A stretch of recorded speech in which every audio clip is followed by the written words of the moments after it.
இந்த விடுமுறை காலத்தை நாம் எவ்வாறு கழிக்க வேண்டும், இந்த ஓய்வு காலத்தை நாம் எவ்வாறு செலவழிக்க வேண்டும்.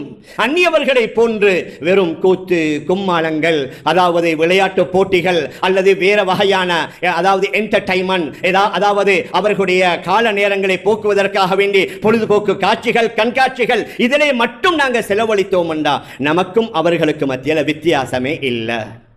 அதனால நம்முடைய இந்த விடுமுறை காலம், நம்முடைய இந்த ஓய்வு காலங்களை நாம் எவ்வாறு செலவழிக்க வேண்டும்.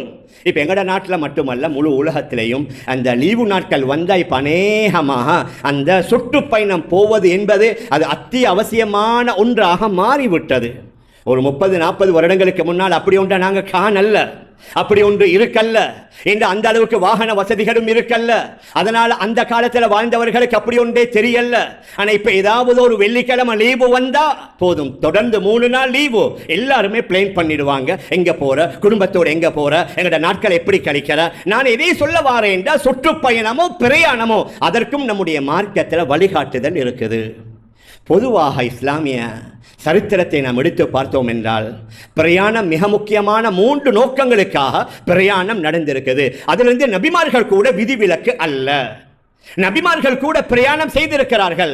நாங்க அந்த ஹஜ்ஜுடைய நேரத்தில் அடிக்கடி சொல்லுவோமே, ஹதரத் இப்ராஹிம் அலைஹி ஸலாத்து வஸலாம் தன்னுடைய மனைவியையும் பச்சிளம் பாலகனையும் அந்த இடத்துல விட்டு துஆ செய்துவிட்டு அங்க மக்காவிலிருந்து போனதே பலஸ்தீனத்திற்கு அவர்கள் பிரயாணம் செய்தார்கள். ஹதரத் மூசா அலைஹி ஸலாத்து வஸலாம் அவர்கள் ஈஜிப்திலிருந்து ஜோர்டானுக்கு பிரயாணம் செய்தார்கள்.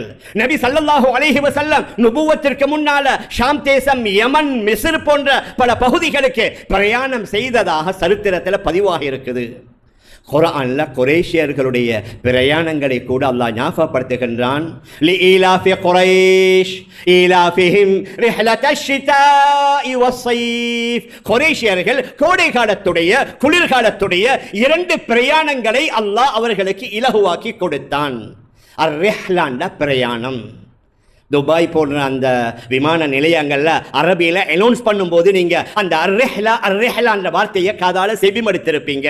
இங்க குர்ஆன்ல லீலாஃபி குரைஷின் ஈலாஃபிஹிம் ரிஹ்லத்தஷ் ஷிதாஇ வஸ்ஸைஃப், கோடை காலத்துடைய குளிர்காலத்துடைய 2 பிரயாணங்களை அல்லாஹ் அவர்களுக்கு இலகுவாக்கி கொடுத்தான்.